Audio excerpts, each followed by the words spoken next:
Welcome to September 2024, Scorpio rising. Trust you're all doing well out there. It's eclipse season. We're having an equinox change, so a season change.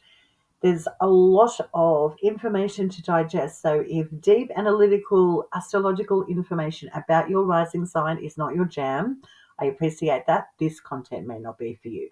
But if you are, your Cosmic Girl 101 has you covered. Okay, Scorpio rising, we understand first that Mars and Pluto, you have two planets, are your planetary rulers. They rule your first house. You are a fixed yin water rising sign. I also incorporate ancient Hellenistic astrological teachings and education and also include modern astrology. So they're both intertwined in my reports and anything I disclose astrologically to the public. Now let's get into your month.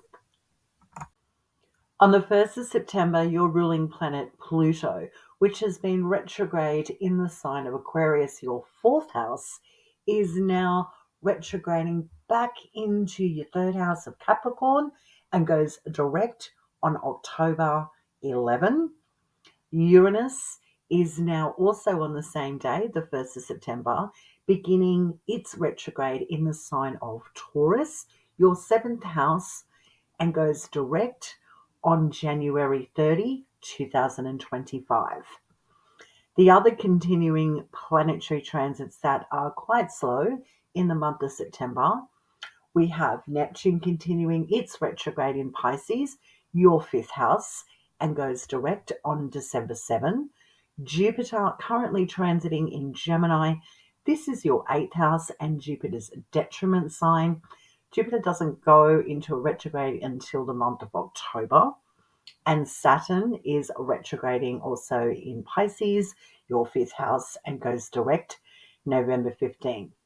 So for you, Scorpio rising, you have two planets retrograding, very slow planets in your fifth house of children, creativity, intimacy, romantic partnerships, dating, love, gaming, sports and athletics, investments, gambling, creative projects. These are the topics of the fifth house. So you have these two slow planets retrograde here, possibly putting the brakes on you feeling like you're opening up and expanding and enjoying your life to the full capacity. But you're going to see a turnaround very soon with Saturn then going direct on November 15 and then Neptune going direct on December 7. On the 2nd of September, we see the opening of eclipse season begin with a new moon in Virgo. This is your 11th house. Virgo, this zodiac sign in of itself is very earthy. It is a yin. It is also connected to the modality being mutable. So flexibility, adaptability, but very receptive and very practical. So you have those ingredients, if you will, connected to new beginnings with your 11th house on benefactors, friendships, charities, groups and organizations, anything to do with your dreams for the future. This is your social house. This was a house where you have fun, where you get with people of like mind and enjoy life and have some positive events happen for yourself, connected to people that you enjoy being around. Apologies in advance for the background noise. My computer's doing something, but I've got to get on with this. So nice new beginning. In the 11th house for you that sextiles your first house. So it's benefiting your self-image, how people see you.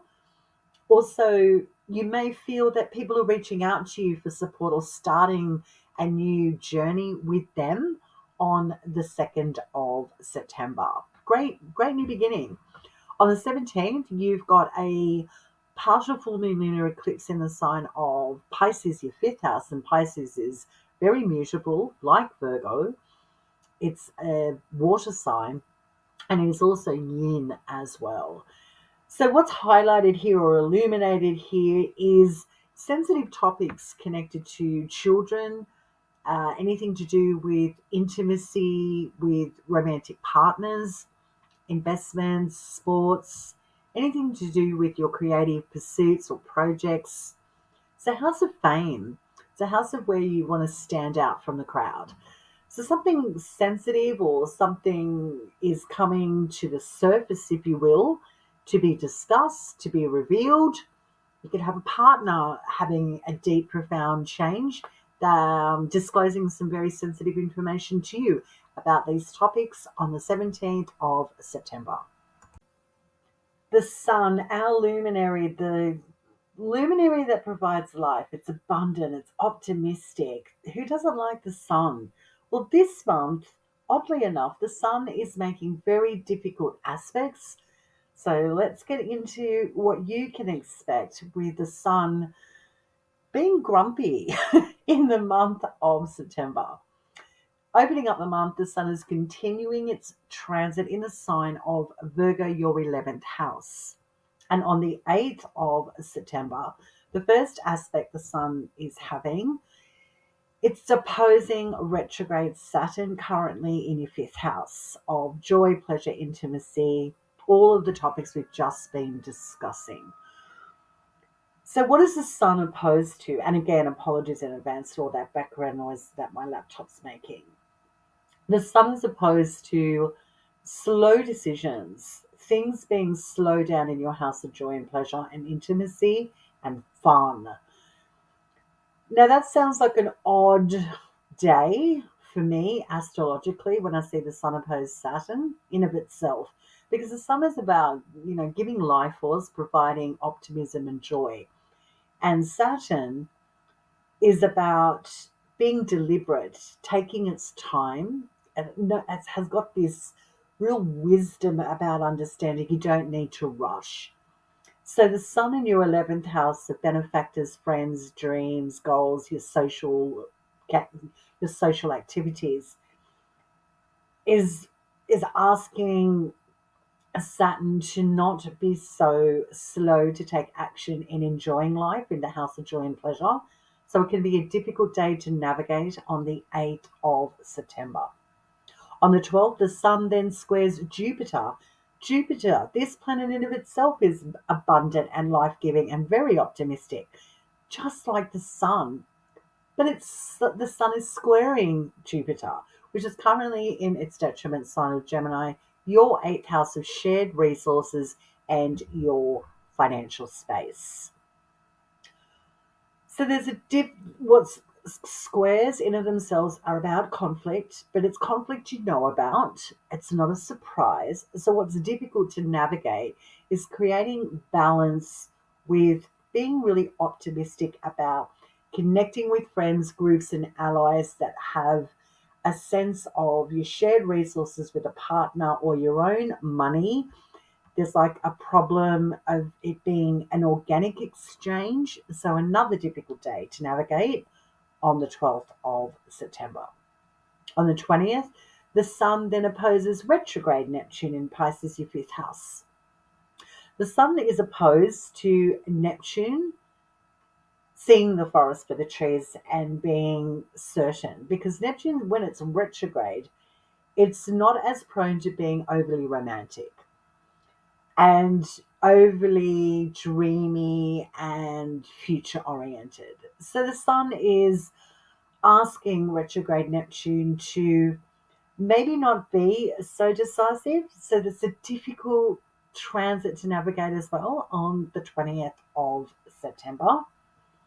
On the 22nd, we then see the spring equinox begin in the southern hemisphere, which is Astara, and the beginning of the autumn equinox in the northern hemisphere, which is Mabon, a change of season.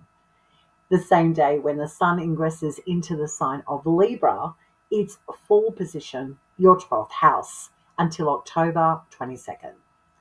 The sun will be transiting for 4 weeks in your 12th house of the things that are unseen.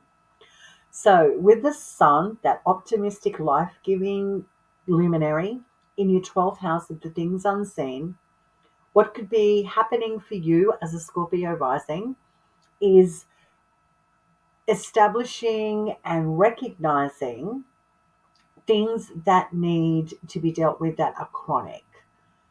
Understanding addiction, understanding you may need to take some time out. You may need to slow down. You may need to readjust. You may need to recalibrate when the sun is transiting in the 12th house with things that are draining your energy or holding you back. On the 30th, the sun conjuncts Mercury in your 12th house. So the sun and Mercury conjunct in your 12th.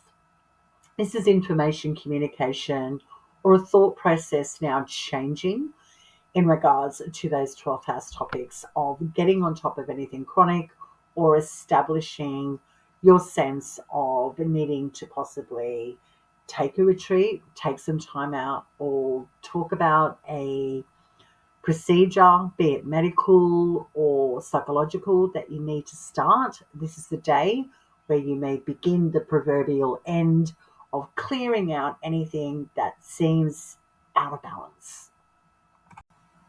Now let's talk about our personal planets. We've been discussing the luminaries, we've been discussing the outer planets. Now let's talk about our personal planets, because this is where we get some real depth in understanding what's happening and changing frequently with our personal planets.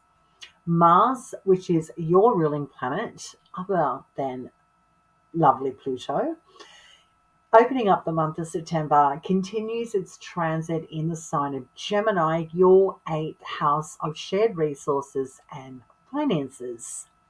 On the 3rd, Mars squares off with retrograde Neptune in Pisces, your 5th house. This could be an intimate partner or anything to do with joy and pleasure that affects finances. So it's as if there's a conflict in establishing boundaries, what you get involved with regarding joy and pleasure that has a financial aspect to it may need to be ironed out on this day. Then on the 4th, only the next day, Mars then ingresses into your ninth house, into the sign of Cancer, which is traditionally Mars's fall sign. So Mars doesn't operate well, if you will, or has trouble doing martial things in the sign of Cancer.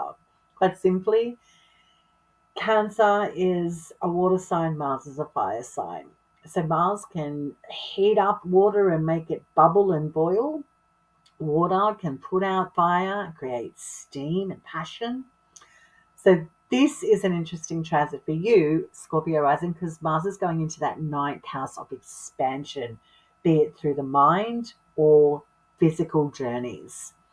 The 9th house topics are international and foreign travel, international and foreign connections and affairs, legalities, higher education, universities, institutions where we go and learn niche skills that we have of interest to us, philosophies, spiritual aspects of ourselves, and anything to do with media and publishing.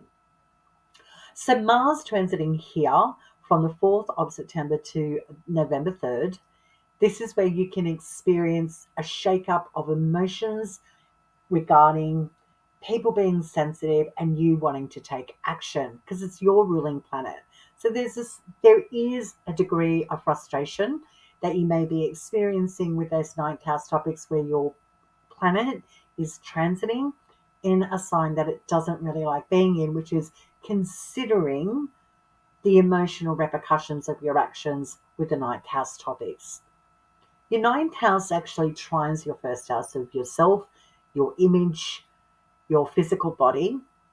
So those subjects will certainly be in a trine aspect. So it may be easier for you to get into arguments with people or conflict about your ideals, your ideologies about life, education, long distance travel, legalities, media and publishing. These are the things that you could be experiencing when your ruling planet is transiting here.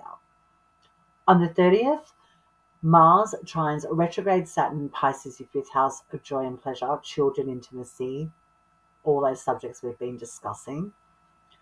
So when Mars is trining retrograde Saturn, there's a return of joy or optimism. Something's loosening up, if you will.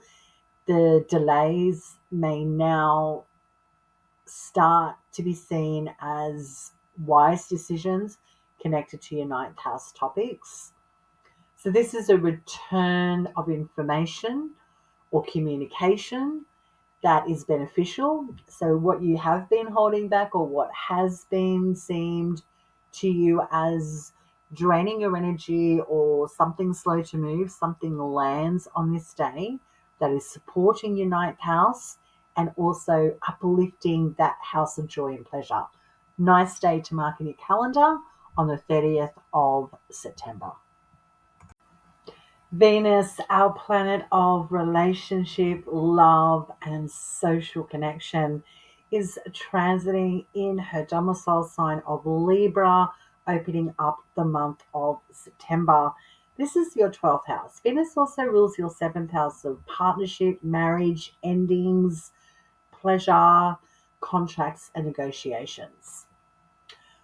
This is where you may experience a partner taking a break, having a retreat, possibly going into hospital, having a procedure done, things that are unseen by the public. So a partner could be going through some things that are quite intimately connected to the body, anything to do with having procedures done, anything psychological. A partner could be going through something quite profound when Venus, that planet of joy and pleasure that rules your partnership place, could be going through a transition or having a bit of a time out of the spotlight, if you will. Or you could feel distance from a partner as well, or a contract or agreement may be less available when you have Venus transiting in that 7th house, because Venus rules your 7th house as well. On the 5th of September, we see Venus and the moon come together in a conjunction. So this is about the body, intuition, our feelings, our emotions. So there could be some quite emotional blow-ups or revelations connected to relationships, contracts, or you may be going through some profound transitions yourself on the 5th of September. On the 15th, Venus then trines Jupiter. So the two benefics coming into a trine aspect is beautiful. And it's in the sign of Gemini, in its detriment sign, unfortunately. Jupiter doesn't operate so well in Gemini. And this is your 8th house of shared resources and finance.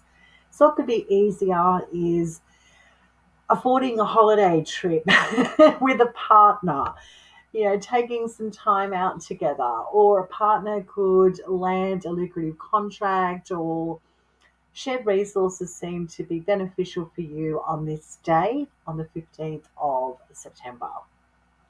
On the 22nd, we see Venus squaring off with retrograde Pluto, your ruling planet, in Capricorn, your 3rd house of the day-to-day, communication, short-distance travel. The 3rd house is very habitual to you. It's also to do with siblings, cousins, people that you consider your family that aren't blood-related, anything to do with cars, vehicles, technological gadgets, computers, phones, anything to do with teaching, writing. These are the subjects of the 3rd house. So Venus is squaring off with your ruling planet in that 3rd house from your 12th. So a partner could be going through some difficult things in the local environment to do with vehicles, communication, short distance travel, for example. There could also be some financial aspects connected to this that are troublesome on the 22nd of September. The same day, Venus then ingresses into Scorpio, her detriment sign, until October 17. And this is going to be now Venus stepping into your 1st house of the physical body, your self-image. This is you. This is your psychology. This is how people see you. Venus transiting here in your 1st house is really giving you a sense of, wow, people are really asking a lot of me. I seem to be standing out like a sore thumb. That's what Venus is like in the 1st house. You're very attractive. You're attracting beautiful, optimistic, abundant things to the self. Partnerships again are highlighted when you've got Venus transiting in your first house, because Venus rules your seventh house. So a partner could be really impacting you, and how you appear, or your physical body as well, when Venus is transiting in the first house. Now, because Venus is in detriment, it doesn't operate so well in Scorpio because it's ruled by the planet Mars, which is your planet.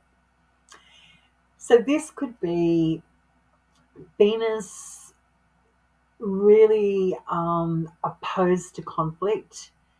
You may be okay with conflict or ruffling people's feathers, but Venus surely isn't. So this could be a tricky transit for you from the 22nd of September till October 17. Now, finally, on to our personal planet Mercury. This planet in of itself is very cerebral. It likes intellectual connections. It likes to socialize. It likes to move. It likes to travel. It likes to connect. Opening up the month, it's transiting in the sign of Leo, your 10th house of career, public image, your professional life, and authority figures.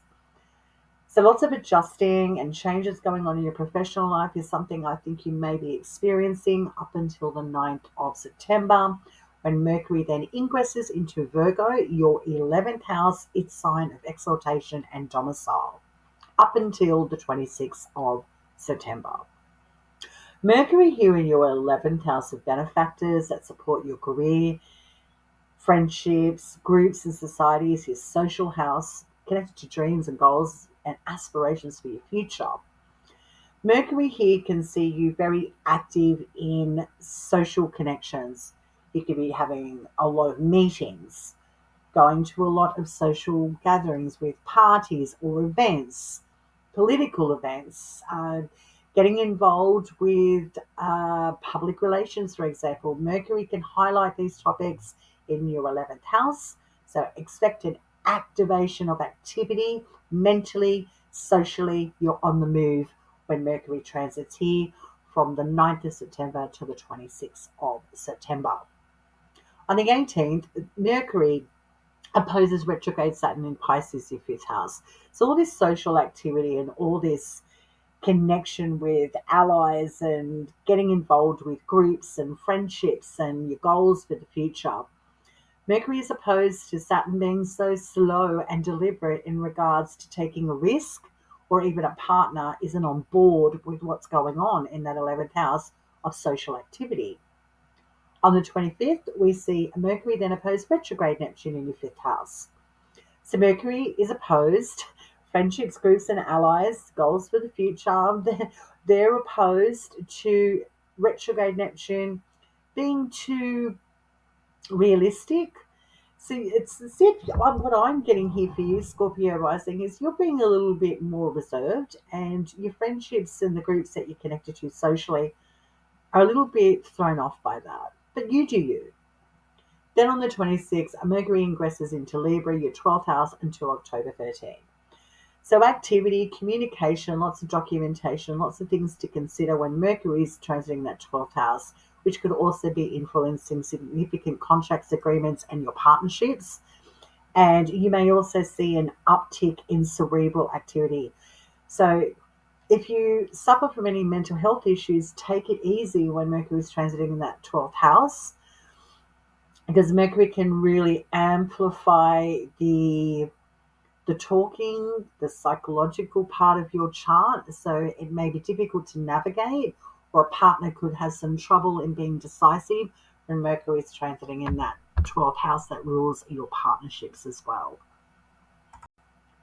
So that's your deep dive for September 2024. A lot going on, right? Scorpio rising.